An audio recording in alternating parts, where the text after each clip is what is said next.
जय हिंद व नमस्कार सारे अभ्यर्थी मित्रों व अन्य दर्शकगण।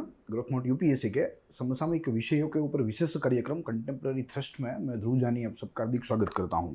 आज एक अहम मुद्दे के साथ कंटेम्प्रेरी थ्रस्ट के इस सेशन में हम लोग चर्चा करेंगे। यह मुद्दा है तीसरी लहर का, कोरोना महामारी की। काफ़ी सारे स्रोतों से हमें काफ़ी सारी माहितियाँ मिलती रहती है। जब से सेकंड वेव पिक के ऊपर था तब से थर्ड वेव के बारे में संभावनाएं अलग अलग प्रकार की, अलग अलग थियरी वाली हमें सुनने को मिलती है, हमें जो है जानने को मिलती है। आज हम लोग महामारी विज्ञान के धारा धोरण अनुसार, उसके स्टैंडर्ड अनुसार हम लोग देखेंगे कि कैसे तीसरी लहर जो है वो एक वास्तविकता है, कैसे वो घातक है, आक्रामक है और कैसे उसे निपटा जाए, उसको कैसे खत्म किया जाए, जो सीख हमें हमारी दूसरी लहर से लेनी है। तो आज थोड़ा विषय जो है या हमारी चर्चा जो है वो थोड़ी गहरी होने वाली है और भी हमें देखना है कंटेम्प्रेरी थ्रस्ट के तहत, एजेंडा के तहत देखेंगे, मगर महामारी विज्ञान, महामारी शास्त्र के संकल्पना अनुसार, उसके कुछ नीति नियम अनुसार हम लोग आज की चर्चा करेंगे और देखेंगे कि कैसे तीसरी वेव से भारत दूसरी लहरों की जो भूलें थी उनसे, या भूलें या परिस्थिति थी उनमें से सीख लेकर तीसरी लहर के सामने लड़ सकता है, उससे बच सकता है। तो पूरी चर्चा करेंगे, कवर को एनालिसिस करें। सबसे पहले देखिए, यह दूसरी लहर जब चल रही थी, जब वो पिक के ऊपर थी, यानी कि 4 लाख के जो है 4 लाख के करीब या उससे अधिक दैनिक केसेस, दैनिक कोरोना संक्रमण के मामले, तो ये उसकी है जो है आईसीयू की यह तस्वीर है। और यहाँ मरीज लेटे हुए हैं, पूरा जो हेल्थ स्ट्रक्चर है वो एकदम वाइब्रेंट है, एकदम प्रेशराइज्ड है, दबाव से बना हुआ है। तो ये उसकी तस्वीर है। और तीसरे लेयर में ये तस्वीर और विपरीत और अधिक आप समझ लीजिए कि भयंकर होने वाली है। तो इन चीज़ों को हम लोग तपासेंगे। आज का टाइटल है थर्ड वेव, यानी कि समझना है कैसे ये थर्ड वेव वास्तविकता है और क्या किया इसकी विपरीत असर हो सकती है हमारे ऊपर, इसका जो साया है, आई एम सॉरी, वो कितना भयंकर है, वो हम लोग आज यहाँ देखेंगे।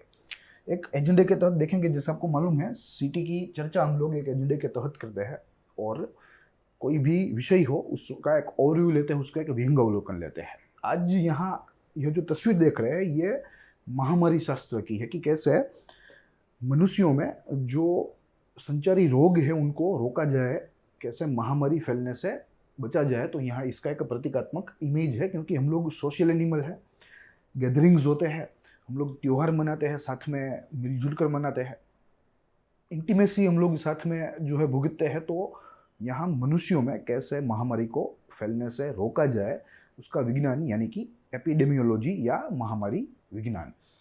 अब अगर आज के एजेंडे की बात करें तो 4 बिंदु है, मुख्य बिंदु, जिसके तहत हमें आज की यह चर्चा पूर्ण करनी है। सबसे प्रथम इंट्रोडक्शन, पूर्व भूमिका देखेंगे। साथ ही में उसके बाद जो एपिडेमियोलॉजिकल कॉन्सेप्ट है, जो स्टडी है, जो थियरी है, उसको देखेंगे। इसके 2 सब टॉपिक्स है, एक है रिप्रोडक्शन नंबर और दूसरा है डॉट्स। दोनों को समझेंगे क्या है एग्जैक्टली और कैसे यह जो गिनती है, कैसे इक्वेशन जो है वो कैलकुलेट किया जाता है। थर्ड वेव देखेंगे, क्या है उसकी संभावना, क्या है उसकी असर, और साथ ही में निवारक तत्वों में मास्क का यूज और अच्छा सा वेंटिलेशन, यह सारी चीज़ों को समझेंगे। देखिए, इंट्रोडक्शन में अगर मैं बात करूं तो आज दूसरी लहर जो है वो धीरे धीरे शांत पड़ रही है, ऐसा हमें दिख रहा है, मगर आने वाला समय जो है वो 100% कठिन होने वाला है, क्योंकि दैनिक 4 लाख से अधिक मामले जो कि भारत में सामने आने लगे थे, वो अपने आप में एक प्रकार से गंभीर चिंता का स्रोत है, क्योंकि तीसरी लहर अब कभी भी आ सकती है। साथ ही में भारत का जो डेमोग्राफी देखे, डेमोग्राफी का डिसिप्लिन देखे, उसकी शिस्त देखे तो अप टू द मार्क नहीं है, यानी कि कोविड अप्रोप्रिएट बिहेवियर यहाँ अधिकांश रूप से फॉलो नहीं किया जाता। बड़े बड़े जो है जन समारोह होते हैं, हजारों लाखों की जो जनमेदनी है वो इकट्ठी होती है कोई भी एक जगह, चाहे वो धर्म के त्योहार हो, चाहे वो चुनावी रैलियां हो, ठीक है। तो इन सारी परिस्थितियों की वजह से भारत की जो परिस्थिति है वो और बदतर होने वाली है तीसरी लहर में। प्लस नए वेरिएंट्स का जन्म हो रहा है, नए वेरिएंट्स ज़्यादा दिन तक जो है संक्रमण रख सकते हैं, यानी कि उनकी संक्रमण क्षमता लंबी है, ड्यूरेशन की जो व्यू पॉइंट से है उसके दृष्टिकोण से। घातक है, ज़्यादा मारते हैं, ज़्यादा नुकसान करते हैं। तो जो हमारी कलेक्टिव इम्यूनिटी है, वह कलेक्टिव इम्यूनिटी के ऊपर यह वायरस जो है वो वार करता है, जो कि इम्यूनाइजेशन और पुराने इन्फेक्शन से डेवलप हुई है। तो यहाँ कई सारी दिक्कतें हैं। तो यहाँ यही हमें समझना है आज के इस पूरे जो उपाख्यान में, कि कैसे दूसरी लहर से सीख लेकर हम लोग तीसरी लहर को जो है मात दे सकते हैं। एपिडेमियोलॉजिकल कॉन्सेप्ट्स को साथ में रख के, उनकी जो गिनती है उनको साथ में रख के, हालांकि वो गिनती फुल प्रूफ नहीं है, मगर फिर भी हमारे पास अन्य कोई और चारा नहीं है, कोई साधन नहीं है। तो यहाँ ये कैलकुलेशन ही हमें जो है तीसरी वेव से लड़ने के लिए साधन सामग्री या संशोधन दे सकता है, और इसके ऊपर ही हम लोग निर्भर है। तो देखेंगे पूरी चर्चा। तो यह बात रही इंट्रोडक्शन की। अब हमें देखना है एपिडेमियोलॉजिकल कॉन्सेप्ट। देखिए यहाँ मैंने आपके सामने कुछ एक स्लाइड्स तैयार रखी है ताकि समझने में थोड़ी सरलता रहे, समय संसाधन की जो बर्बादी है वो थोड़ी कम हो। तो यहाँ रिप्रोडक्शन नंबर, सबसे प्रथम तो एक संख्या यहाँ मानी जाती है इस महामारी विज्ञान की संकल्पना में, ठीक है, जिसे वे लोग जनरली सामान्य वे लोग आर से उसको संबोधित करते हैं। आर यानी कि रिप्रोडक्शन नंबर कुछ नहीं होता, यह एक ऐसा औसत अंक है, ऐसी औसत संख्या है जो कि एक इन्फेक्टेड इंडिविजुअल, कोई एक व्यक्ति जो संक्रमित हो, वो औसत कितने लोगों में संक्रमण को फैलाता है, ये उसका नंबर है। आगे समझेंगे, मगर यहाँ मात्र और मात्र यही समझना है। इसके 4 डिटर्मिनेंट्स है, यानी कि निर्धारक है, यानी कि यह पूरा जो नंबर है वो इन 4 बिंदुओं से प्रभावित है। अगर ये 4 बिंदु बढ़ेंगे तो यहाँ रिप्रोडक्शन नंबर में हमें बढ़ावा देखने को मिलेगा। अगर यही 4 बिंदु में कमी होगी तो यहाँ रिप्रोडक्शन नंबर में भी कमी होगी। अब अगर एक एक चीज़ों को समझना है कि ये इसके डिटरमिनेंट कौन से है, आर क्या है, आर की वैल्यू क्या होती है, किस वैल्यू को अच्छी मानी जाए, किस वैल्यू को खराब मानी जाए, तो सबसे प्रथम हम आर की डेफिनेशन से शुरू करेंगे। Average number of infections arising from one infected individual। बात यहां स्पष्ट हो गई।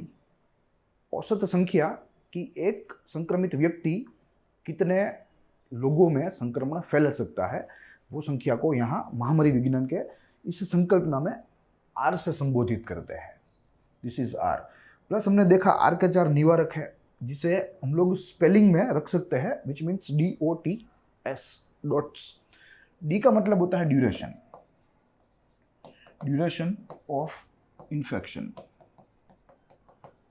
जैसे आमतौर पे आज हम देखें तो करीब करीब 14 दिनों में क्वारंटाइन पीरियड जो है वो खत्म होता है किसी भी संक्रमित व्यक्ति का। तो उसका मतलब ये है कि संक्रमण जो है वो लगभग 10 दिनों तक, 9 दिनों तक लास्ट करेगा, ठीक है। तो यहाँ ये ड्यूरेशन है। ओ बोले तो opportunities which get to infected person to go out to roam around and spread infections more and more, उसे opportunity कहते हैं। टी माने तो ट्रांसमिशन, प्रोबेबिलिटी, और एस यानी कि सस्पेक्टेबिलिटी।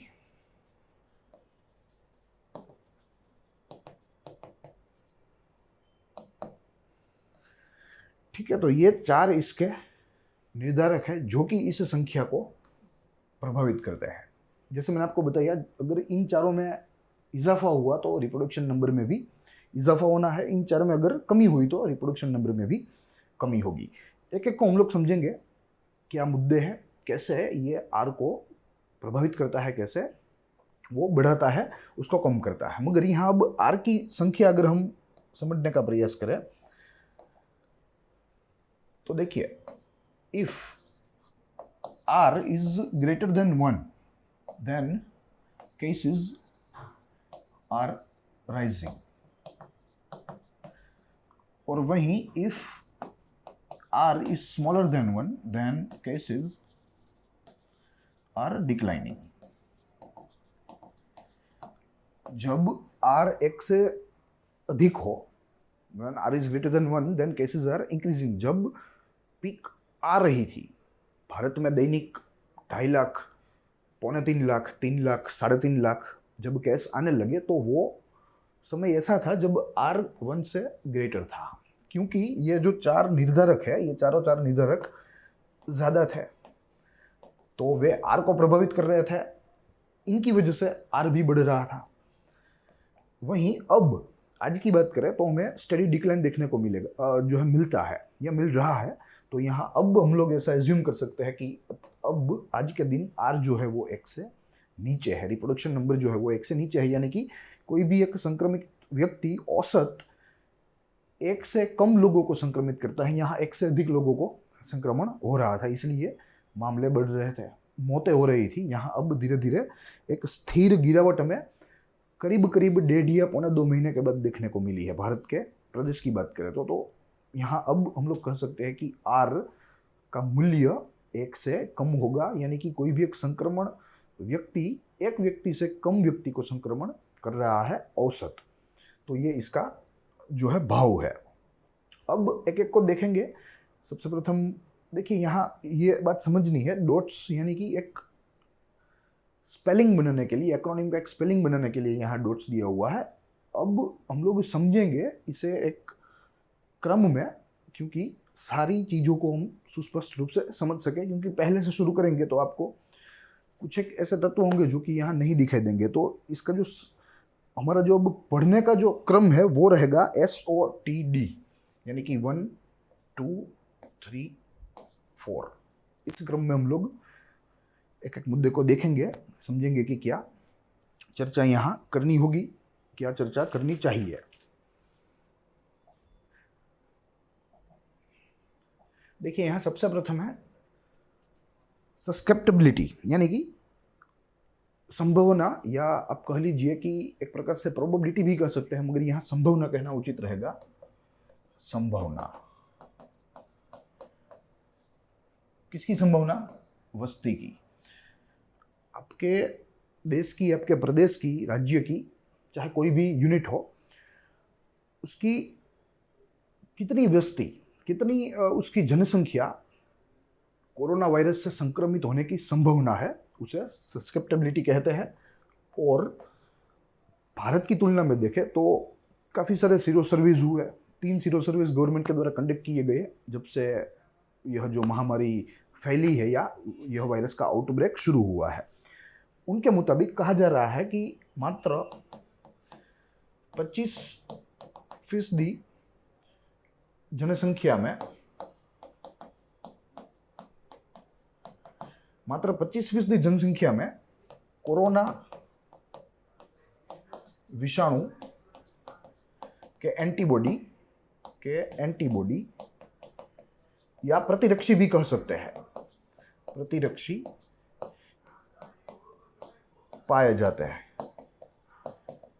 देखिए, मात्र 25%, तो यहाँ निष्कर्ष ये निकलता है कि 75% जो जनसंख्या है they are exposed to the risk of infection या exposed to the risk of being infected in a future। तो यहाँ ये सस्पेक्टेबिलिटी या संभावना बहुत ही ज़्यादा है भारत के मामले में। ये ज़्यादा रहेगी तो इट विल डोमिनेट R, यहाँ से R भी थोड़ा ज़्यादा बढ़ेगा इस डिटर्मिनेंट की वजह से। तो यहाँ इसका निष्कर्ष निकलता है कि भारत की अधिकांश जनसंख्या इस विषाणु के संकट के साये में है, कभी भी इस विषाणु का अटैक हो सकता है। यह संभावना को खत्म करने का एक ही रास्ता है, वो है यूनिवर्सल इम्यूनाइजेशन।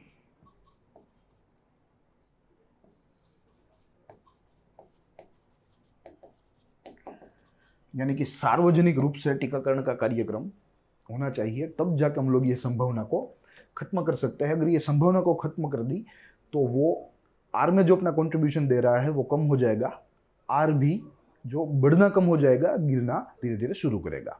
तो ये इसमें से सबसे प्रथम उसका डिटर्मिनेंट था।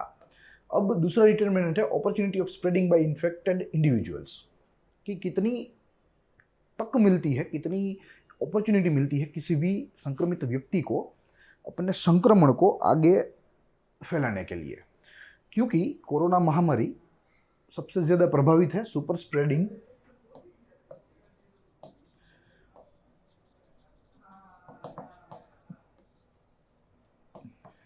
स्प्रेडिंग की जो प्रक्रिया है उससे कोरोना विषाणु फैलता है। दरअसल उसकी आक्रामकता क्या है, उसकी ताकत क्या है, वो यहाँ सुपर स्प्रेडिंग से तय होती है। और सुपर स्प्रेडिंग भारत समेत पूरे विश्व में देखने को मिला है इस कोरोना महामारी में। ये बात तय है। और ये भी बात तय है कि कोरोना को ताकत भी यहाँ सुपर स्प्रेडर से या सुपर स्प्रेडिंग से ही मिलती है, कि एक व्यक्ति कई सारे व्यक्तियों को या व्यक्तियों का छोटा सा समूह बड़े समूह को संक्रमित कर दे। तो वो यहाँ देखने को मिलता है। छोटा समूह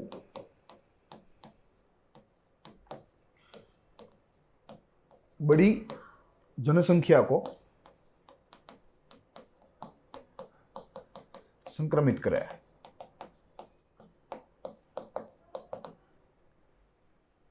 तो यहां इसका मतलब यह हुआ कि संभावना कोई भी संक्रमित व्यक्ति किसी और व्यक्ति को संक्रमण फैला सके, वो संभावना यहां अधिक है, बहुत ज्यादा अधिक है। तो ये अपने आप में एक नकारात्मक बाबत है। ये आर को डोमिनेट करेगा। यहां ओ ज्यादा है तो इसलिए आर बढ़ेगा। तो यहां हमें ओ को कम करना है, यह अपॉर्चुनिटी को हमें खत्म करनी है। और यह अपॉर्चुनिटी ऐसे खत्म होगी, एक उसका रास्ता है लॉकडाउन। लॉकडाउन यानी कि हमने यह संक्रमण की जो तक थी वो तक को ही जो है नस्त नाबूद कर दिया, उसको ही खत्म कर दिया। तो यहाँ ये बात हम कह सकते हैं। साथ ही में काफी सारे संशोधन भी हुए कि कैसे फैलता है कैसे नहीं फैलता। तो एकाध महत्वपूर्ण संशोधन अगर मैं यहाँ कोट करूं तो उनके मुताबिक मात्र 5% संक्रमित व्यक्ति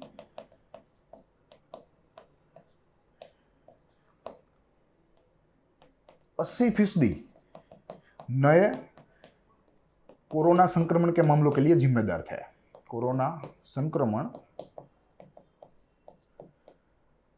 के लिए जिम्मेदार, ठीक है। तो यहां से हम लोग इस बात को सिद्ध कर सकते हैं कि छोटा समूह बड़ी जनसंख्या को संक्रमित कर रहा है, अपॉर्चुनिटी यहां ज्यादा है। तो यहाँ भारत को दूसरी लेयर के बाद भी जो रिस्ट्रिक्शंस है वे जारी रखना चाहिए। इनफैक्ट उनमें जो मास गैदरिंग्स है, मैरिजेस है, फेस्टिवल्स है, कस्टम्स है, अलग अलग जहाँ लोग इकट्ठा होते हैं, उन सब पर पाबंदी आने वाले समय में लगानी चाहिए। तब जाके हम लोग यह संभावना या अपॉर्चुनिटी को तक को खत्म कर सकते हैं। तो ये रहा दूसरा मुद्दा इस महामारी विज्ञान की संकल्पना का। अब तीसरा है ट्रांसमिशन प्रोबेबिलिटी। जो संक्रमण है उसकी प्रोबेबिलिटी, यानी कि एक प्रकार से आप बोले तो संभावना ही कर सकते हैं, मगर यहाँ इसका एप्लीकेशन अलग अलग रूप में होता है। अपॉर्चुनिटी भी लूजली हम लोग उसे जनरल फॉर्म में एक प्रकार से संभावना कह सकते हैं, ठीक है। तो यहाँ प्रोबेबिलिटी है, ये भी एक प्रकार की संभावना ही है, मगर उसे हमें अलग रूप में देखना है। कैसा देखना है कि सबसे प्रथम तो इस ट्रांसमिशन प्रोबेबिलिटी खत्म करने के लिए हमें तकेदारी रखनी चाहिए। मास्क का उपयोग, सोशल गैदरिंग्स या ऐसे जन समूह जहाँ इकट्ठे होते हैं, उन सारे कार्यक्रमों के ऊपर पाबंदी। चुनाव स्टैंड बाय रख देना चाहिए या उसे कैंसिल या पोस्टपोन कर देना चाहिए। जो भी ज़रूरी है वो करना चाहिए, ठीक है। तो इन सारी चीज़ों से हम लोग ट्रांसमिशन प्रोबेबिलिटी को खत्म कर सकते हैं। साथ ही में अगर हमने इसको खत्म करने में हम लोग अगर सफल रहे इस पर्टिकुलर निर्धारक को, तो इसकी असर होगी आर में। आर भी खत्म होगा या कम होगा, जो अपने आप में पूरे देश के लिए या पूरे प्रदेश के लिए हित में होगा। प्लस भारत में जो नया वेरिएंट है, ठीक है, जिसे इंडियन वेरिएंट के नाम से जानते हैं या उसे B.1.617.2 के नाम से भी जानते हैं, या नया जो नामकरण हुआ अभी 3-4 दिनों पहले उसके मुताबिक डेल्टा वेरिएंट कहा गया है भारतीय वेरिएंट को, क्योंकि अल्फा, बीटा, गामा और डेल्टा 4 नाम दिए गए हैं ताकि अंतर्राष्ट्रीय स्तर पे कोई जो है विवाद ना हो, क्योंकि आमतौर पे किसी भी देश के साथ वायरस को जोड़ के वो एक विवाद का स्रोत होता है। तो यहाँ उसको खत्म करने के लिए डेल्टा या भारतीय B.1.617.2 के नाम से भी जानते हैं। तो कहते हैं कि यह वायरस की या यह विषाणु के वेरिएंट की जो आक्रमण ताकत है, जो क्षमता है फैलने की, वो अधिक है। तो हमें इस तरह से भी ध्यान रखना होगा, ये ज़्यादा घातक या संक्रामक साबित हो सकता है, जो कि ट्रांसमिशन प्रोबेबिलिटी को बढ़ा सकता है, जो अपने आप में परोक्ष रूप से आर को प्रभावित करेगी, आर भी बढ़ेगा। ठीक है, तो ये तीसरा चरण था इस महामारी विज्ञान का या इस संकल्पना का जो हमने देखा। अब चौथा है ड्यूरेशन ऑफ इन्फेक्शियसनेस। ठीक है, जिसका जिक्र हमने किया कि आमतौर पे अभी जो वेरिएंट दिख रहा है इसकी जो संक्रमण जो अवधि है वो लगभग 9 या 10 दिन की है। तो नए इस वेरिएंट में यह अवधि बढ़ सकती है। नया वेरिएंट संक्रमण अवधि में बढ़ाव।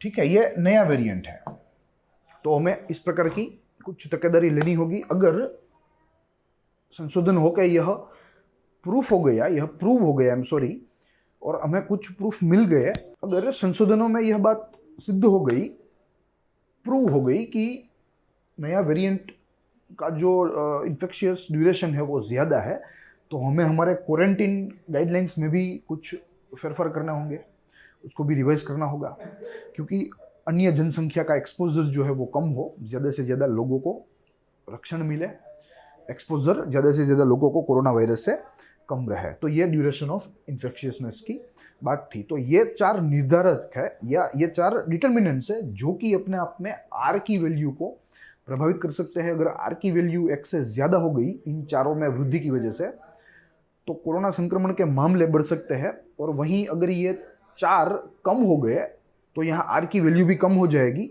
और आर की वैल्यू कम हो गई तो जो कोरोना संक्रमण के मामले हैं उसमें भी हमें गिरावट देखने को मिलेगी। तो ये बातें थी महामारी विज्ञान की। अब अगर तीसरी लहर के बारे में देखें कि कैसी होगी तीसरी लहर, क्या होगी, तो आपने कई सारे स्रोतों से सुना होगा, देखा होगा, और आजकल जो मीडिया है, मीडिया हाउसेज है, वे अपनी टीआरपी बढ़ाने के लिए ऐसी खबरों में कुछ तड़का लगाते हैं और बाद में आपके सामने प्रेजेंट करते हैं ताकि व्यूअर का जो इंटरेस्ट है वो बना रहे। मगर यहाँ हमारा उद्देश्य कुछ अलग है। हम लोग एकेडमिक व्यू पॉइंट से देखते हैं, एकेडमिक व्यू पॉइंट से चीज़ों को समझते हैं। यहाँ हम लोग कोई तड़का, कोई ऐसी चीज़ों को यहाँ हम लोग आपके सामने नहीं रखते जो कि आपके मात्र और मात्र शौक के लिए हो, आपके इंटरेस्ट के लिए हो, ना कि आपके जो है करियर के लिए। तो हम लोग यहाँ करियर ओरिएंटेड चर्चा करते हैं, तो एकेडमिक व्यू पॉइंट से चीज़ों को देखते हैं, जिसके तहत अगर थर्ड वेव की बात करें तो 2 चीज़ें हमें देखनी है। सबसे प्रथम सीरो सर्विलियंस या सीरो सर्वे, इसके ऊपर हमें भार देना होगा, ध्यान केंद्रित करना होगा या फोकस करना होगा। आज दिन तक सरकार ने 3 राउंड संपूर्ण कर लिए हैं उन चुनिंदा 70 जिलों में, 70 या 70 डिस्ट्रिक्ट्स में, और जो चौथा सर्वे है वो ड्यू है जून में इस वर्ष, यानी कि 2021 में। तो यहां से हमें मालूम पड़ेगा कि जो संभावना है वो कितनी है, कितने प्रतिशत लोगों को संक्रमण होने की संभावना है। तो वो यहाँ हमें सीरो सर्वे से मालूम पड़ेगा। तो सबसे प्रथम हमें जो सस्पेक्टेबिलिटी है वो हमें मालूम होनी चाहिए, उसके लिए सीरो सर्वे एक हमारे पास आधार है, जिनमें से 4 राउंड संपूर्ण कर लिया है, चौथा ड्यू है जो हमने जिक्र की।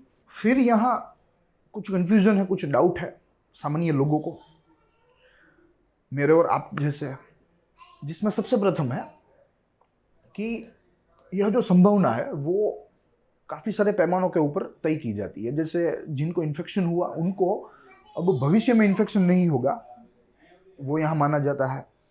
प्लस जिन्होंने वैक्सीन ले ली है उनको भी अब कुछ नहीं होगा, ये भी माना जाता है। तो यहाँ जो नया वेरिएंट है वो इस इक्वेशन को गलत साबित कर सकता है, क्योंकि यह नया वेरिएंट पुराने इन्फेक्शंस के ऊपर भी आक्रमण करेगा।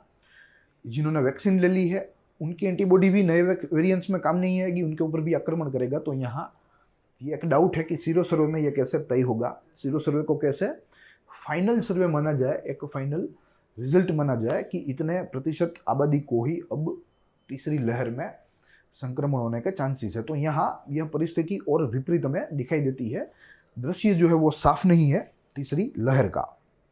ठीक है, तो कहने का तात्पर्य यह है कि नया वेरिएंट यह गिनती को बिगाड़ सकता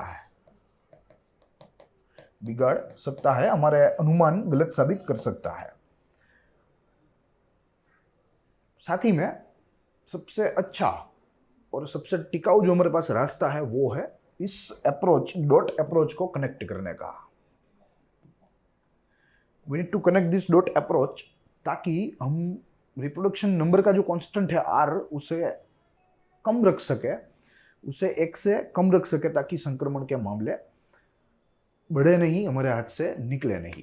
प्लस बच्चों का भी यहाँ ध्यान रखना विशेष है इस तीसरी लहर में, क्योंकि यह नया वेरिएंट जो है वो अब कहता है कि बच्चों की इम्यूनिटी के ऊपर भी हमला करता है। बच्चे भी संक्रमित होने के मामले भारत में सामने आ गए हैं, कंसिडरेबल नंबर ऑफ इन्फेक्शन सामने आए हैं। तो यहाँ बच्चों का भी ध्यान विशेष करके रखना है, और सोशल डिस्टेंसिंग, मास्क, ये जो सारी प्राइमरी चीज़ें हैं इनका हमें अधिकतम ध्यान रखना है। तो हम लोग यह तीसरी लहर को मिटिगेट कर पाएंगे। हमें तीसरी लहर को नहीं हराना है, हमें मात्र और मात्र ये 4 निर्धारकों को संभालना है। ये 4 निर्धारकों को अगर हमने संभाल लिया तो ये R को संभालेगा, और अगर R संभल गया तो मुझे लगता है कि तीसरी लहर संभल गई। तो यही कैलकुलेशन के ऊपर हमें चलना है।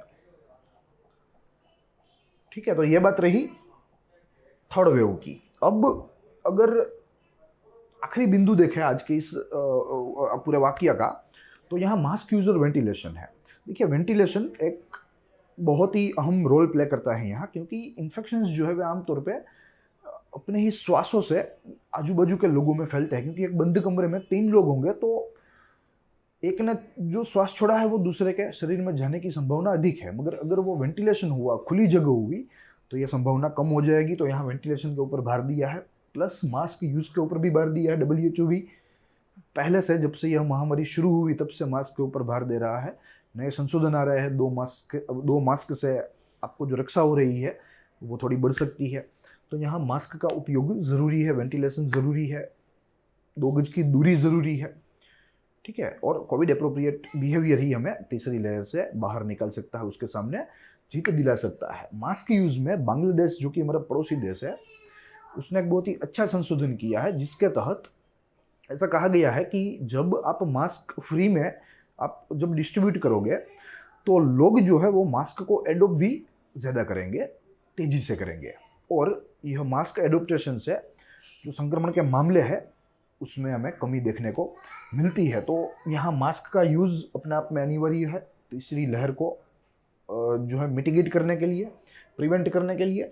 वेंटिलेशन ज़रूरी है, संक्रमण के मामले कम हो, मास संक्रमण एक ही फैमिली में 5-5, 6-6 मामले कम हो, इसके लिए यहाँ ये वेंटिलेशन भी ज़रूरी है। और कोविड एप्रोप्रिएट बिहेवियर यहाँ हमें तीसरी लहर से जीत दिला सकता है। तो यही सारी चीज़ें थी जो कि आज हमें देखनी थी। आज का विषय थोड़ा गहरा था, मगर मैंने आपके लिए इसे सरल करने का प्रयास किया है और समझाने का प्रयास किया है। I hope you enjoyed the lecture. हम लोग मिलेंगे कंटेम्प्रेरी थ्रस्ट के एक जो है नए अंक में, नए विषय व संशोधन के साथ। तब तक के लिए देखते रहिए ग्रोथ माउंट UPSC।